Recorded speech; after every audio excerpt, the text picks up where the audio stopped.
Halo, Assalamualaikum warahmatullahi wabarakatuh. Kembali lagi dengan kelompok Praprofesi Nurse Keperawatan Jiwa.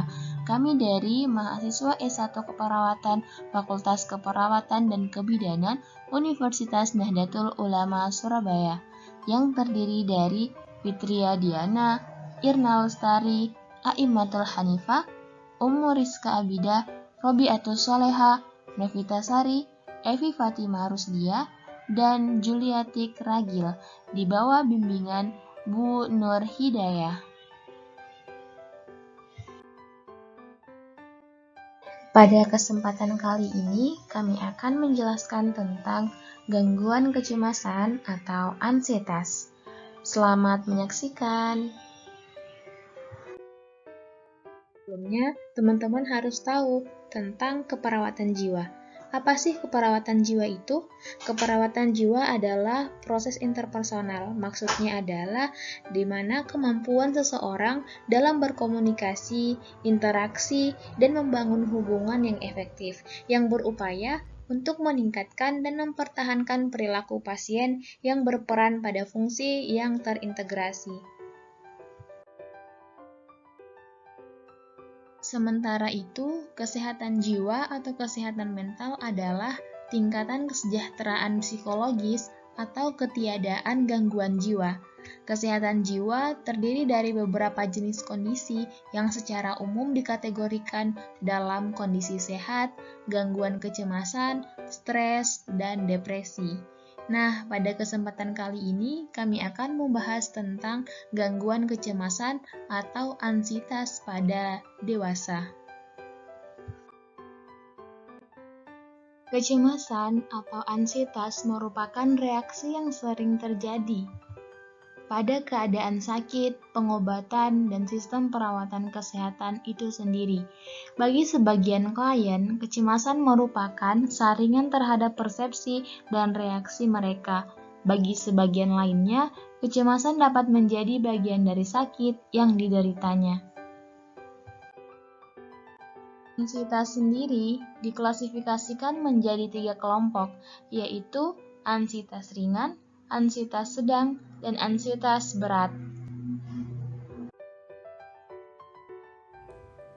Untuk penyebab ansietas dibagi menjadi 2. Yang pertama dari faktor predisposisi dan yang kedua dari faktor presipitasi. Untuk faktor predisposisi pada klien ansietas bisa terjadi karena yang pertama adanya peristiwa traumatik yang pernah dialami, yang kedua konflik emosional pada diri sendiri, yang ketiga konsep dalam diri terganggu, yang keempat mengalami frustasi, dan yang terakhir mengalami gangguan fisik. Namun berbeda pada faktor presipitasi pada klien ansietas. Yang pertama ada ancaman terhadap integritas fisik, seperti sumber internal dari ibu hamil dan sumber eksternal dari infeksi virus, bakteri, polutan lingkungan, dan kecelakaan. Kemudian yang kedua ada ancaman terhadap harga diri, seperti sumber internal dari kesulitan dalam berhubungan interpersonal, dan sumber eksternal dari kehilangan orang yang dicintai, bercerai, tekanan kelompok, bahkan sosial budaya. Dalam penata laksanaan ansietas, tahap pencegahan dan terapi memerlukan suatu metode pendekatan yang bersifat holistik, di mana mencakup fisik atau somatik, psikologik atau psikiatrik, psikososial, dan psikoreligius. Upaya dalam meningkatkan kekebalan terhadap stres bisa dengan cara makan makanan yang bergizi dan seimbang, tidur yang cukup, serta olahraga secara teratur. Namun berbeda untuk terapi psikofarma dapat mengkonsumsi obat anti cemas seperti diazepam, clobazam, bromazepam, lorazepam, serta yang lainnya. Untuk terapi somatik, psikoterapi diberikan tergantung dari kebutuhan individu. Antara lain, yang pertama ada psikoterapi suportif, Yang kedua ada psikoterapi reedukatif. Yang ketiga ada psikoterapi rekonstruktif. Yang keempat ada psikoterapi kognitif. Yang kelima ada psikoterapi psikodinamik. Dan yang terakhir ada psikoterapi keluarga. Penata laksanaan lain yang dapat digunakan untuk menurunkan tingkat kecemasan pada orang dewasa adalah melakukan teknik relaksasi. Teknik relaksasi merupakan suatu tindakan untuk membebaskan mental maupun fisik dari ketegangan dan stres. Berikut beberapa prosedur yang dapat dilakukan untuk melakukan teknik relaksasi. Yang pertama, mengecek program teknik medik pada klien. Yang kedua adalah mengucapkan salam terapeutik kepada klien. Langkah yang selanjutnya adalah melakukan evaluasi atau validasi kepada klien. Yang keempat adalah melakukan kontrak, baik waktu, tempat, dan topik dengan klien. Langkah selanjutnya adalah menjelaskan langkah-langkah tindakan atau prosedur kepada klien. Langkah yang keenam adalah mempersiapkan alat seperti bantal dan lain sebagainya. Langkah selanjutnya adalah memasang sampiran dan mencuci tangan. Nah, adapun prosedur teknik relaksasi yaitu yang pertama, mengatur posisi yang nyaman bagi klien dengan posisi setengah duduk di tempat tidur atau di kursi atau dengan posisi lying position atau posisi berbaring di tempat tidur atau di kursi dengan satu bantal. Yang kedua, memfleksikan atau membengkokkan lutut klien untuk merilekskan otot abdomen.